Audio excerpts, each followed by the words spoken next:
Hi, and welcome to the next episode of Belly to Belly. And we're here to talk today about a question that comes up all the time, and that is people. How do I properly find and motivate and manage people in kind of today's world? So we're joined by some great friends from Kelaca, Keith Langbo and Shipman. How are you gentlemen today? Very good, sir. Yeah, good. Thanks it's for so having good us. to see you. I'm sorry. Nice to see you as well. Yeah, no, it's great to see you. So, so let's hop into it. And just so our audience has context, and again, we're talking to companies that are looking primarily to expand into the US. So if you could maybe, before we hop into some real specific questions that will help them, give just a quick snapshot of what Kelaca does to help companies expand in the US. Yeah. And Guy, I'll jump on this one first. But so thanks, Bill, for the opportunity. It's good to be here and to be speaking with you. Kelaca is dare I say, a recruitment firm in general, but we're in the recruiting space because we don't really like how recruiting and how it's become, or what it's become, if you will. So we help companies with recruitment and executive search, and we do some end-to-end kind of managed service offerings or embedded offerings as well. But specifically to the U.S. expansion, we act as a company that's coming from the UK or from EMEA. We act as their US-based recruitment team, their US-based recruitment arm. As I think you know, Bill, and certainly as Guy and I have experienced, it is very different to hire on one side of the pond versus the other. And so it just helps to have that local knowledge in terms of the legal requirements, the setup requirements, the payrolling, the et cetera, let alone how to interview and how to compensate and how to reward and quite frankly manage just based on the differences in cultures. So we act as our clients' US-based recruitment arm when they're trying to land and expand in the US. Cool. Yeah, I would imagine, and besides all that, finding A players, right? We don't let alone finding the talent themselves. We want the pick of the litter for sure. That's right. So let's hop into it. So let's if we can talk a little bit about kind of the top considerations that companies should have when looking to make their first hire. What should be the kind of key considerations? Yeah, I mean, look, we're very much a culture first kind of mentality. You know, I'd say it's actually one of our USPs, and culture is everything from, I guess, hiring locally, but also across the pond as well. Number one, what's your objective? Is it sales culture? Is it high performing culture? Ultimately, your culture is your objective as a business. So for us, that is number one. You know, that is, you know, where to look at the top of the list as to, you know, where you're going to be hiring first. So I guess starting there and continuing is, for me, the most important factor. Yeah. Mm-hmm. And how about for you, Keith? Anything you would add? Well, it's specific for companies moving to the U.S. I think, to Guy's point, culture is very specific and unique. And as Guy and I were talking about last week when he was visiting the U.S., just where we're headquartered in North Carolina, we've got a different culture on the east side of the state versus the west side of the state. We also have different barbecue sauces, as Guy got to test out last week. But culture really varies by city, by region, by location. And so helping companies understand the locations, not just how to best service their clients when they land, but also what the cultures are like there in terms of hiring, what the cost of livings are like, what the talent pool is like. We see a lot of companies coming from the UK that automatically want to go to New York or San Francisco because that's what they know, or surprisingly, Florida, because that's what they know because of whatever it may be. And our recommendation is, unless you absolutely have to be there, maybe that's not the best place to put down your roots for your first hires. Maybe we could be strategically located someplace that you can still get to those locations, but where you could get perhaps better talent at a better cost, and at a better culture that better assimilates and blends with the UK or, you know, EU culture, wherever they may be coming from.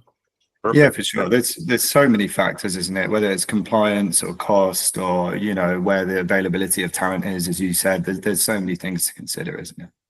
Yeah. Mm-hmm. Cool. So then how can companies align their hiring process with cultural expectations and American norms? How do we do that?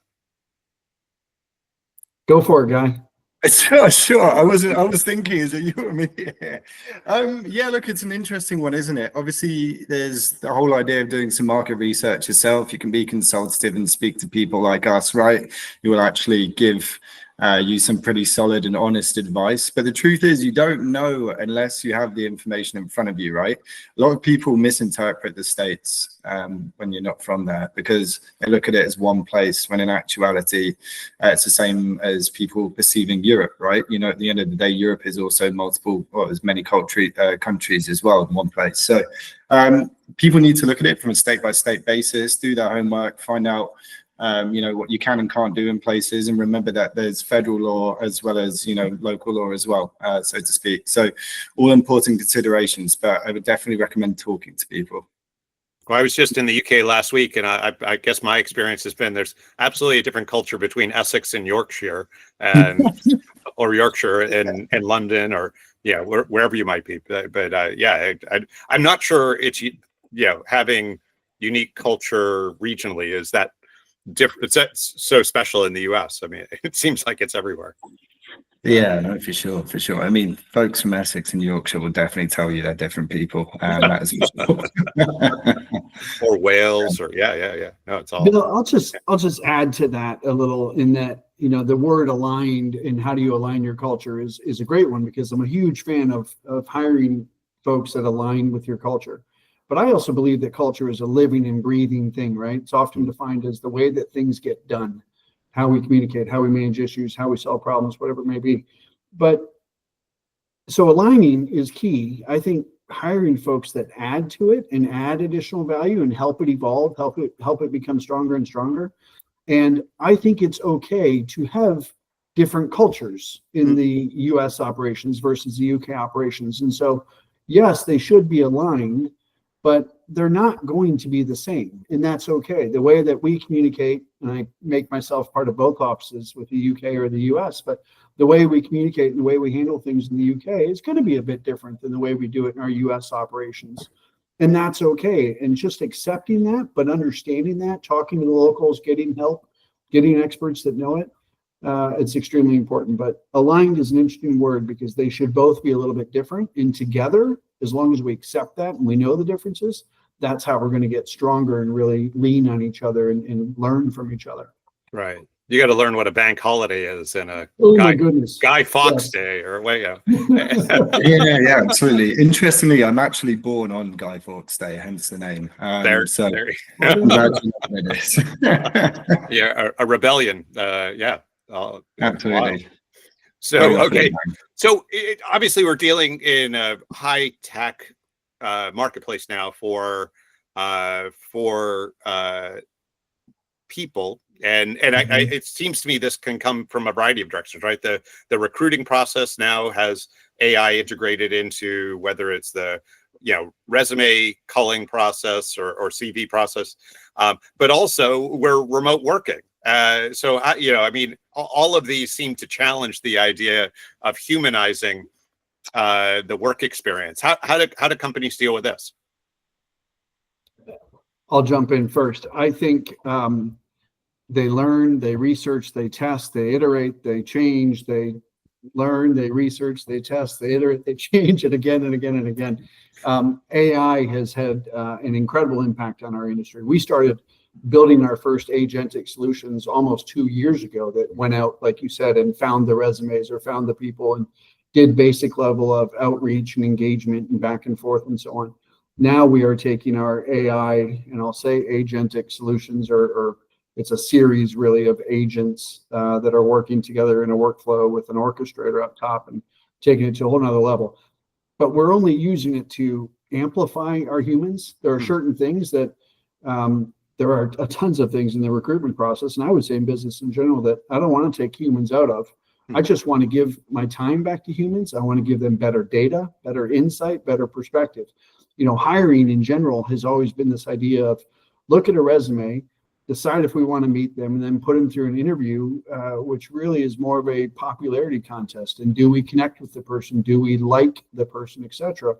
And I think now with AI, I know now with AI, we have the ability to kind of datafy some of those things that used to be our gut feel And now we can turn into hardcore data that then AI can analyze and interpret and advise our humans on how to have better conversations, how to have more in-depth conversations, how to validate the signals that we're seeing in the early signs to validate, verify, and confirm. So when we go to hire somebody, it's not just based off of, oh yeah, we connected or we liked each other, and they won the popularity contest, but rather the data has been identified, verified, validated, confirmed that they are going to add to our culture in these three ways. And they're going to add to our skill sets and to our workforce in these, X number of ways based on hardcore data. So I think we've got a really neat opportunity right now to amplify our humans, not replace them, give them their time back where it makes sense so that they can engage in better, deeper, more relevant conversations. Cool. And as part of that, I mean, for years, the companies moved to sort of personality profiling and so on. Is part of that using the information from whichever profile that you subscribe to better analyze candidates? Is there that kind of hybrid approach? We've certainly seen a big move and have done ourselves to different profiling tools or different psychometric assessments. Right. And our Kelaca has its own proprietary profiling tool where we have taken the best of many, many different psychometric tools to help analyze that data. I think the biggest difference is that you can identify that I am a people person or not a people person, and that's my psychometric. But then and by the way, I'm not labeled as a people person. I'm more of an introverted person. But when I go into an interview, you wouldn't know that. I'm going to come across as a people person. You adapt. So we took steps to not only measure it, but then to show how it's applied in work and how they're going to do that within our existing culture. Right. And so it has to go beyond plus a static one time, this is who you are. Now you're forever going to be that person and we can't put you in front of anybody because you're not a people person, to here's how you evolve and here's how you'll add to our culture and here's how you'll act in these situations. And so I think those are really important data points, but they have to be kind of validated and stepped throughout the way and tested throughout the way to see where and how they apply. Makes sense. Yeah, cool. Awesome. Well, Guy, it seems like you should have the final word here, and then we can close up. But any last words, and probably need to be fairly brief. No, of course. I was going to say, following on from Keith's point, it's a really interesting moment. Even in technology, we've never been able to quantify personality metrics, or rather, personality metrics have always been self-assessed. So now it becomes an assessment from an objective standpoint of what your personality really is and how you actually fit in to a company from a third person's viewpoint, or rather a technology's viewpoint, which actually shifts culture completely. So yeah, super exciting times. Can't reveal too much from our side, obviously, it's what we're doing. But yeah, we're happy folks right now. That's all I can say. That's great. Well, I'm sorry. It's super secret stuff. We're working on a lot of new things that will be rolling out over the coming months. Very stealth. Yeah, exactly. For sure. Yeah. Absolutely. Well, fantastic. No, this has been great. Is it okay if I include your contact info in the description below? Absolutely. Sure. Okay. Please do. Yeah, so we'll do that. And thank you both for taking the time today. I know our community is always concerned about making sure they're getting A players and understanding, how to not just bring those people on board, but how to really help them be successful and mature in the business. So thank you both for taking the time to share your thoughts. Thanks, Bill. Much appreciated. Thanks for the opportunity, Bill. Cheers. You bet. Thank you.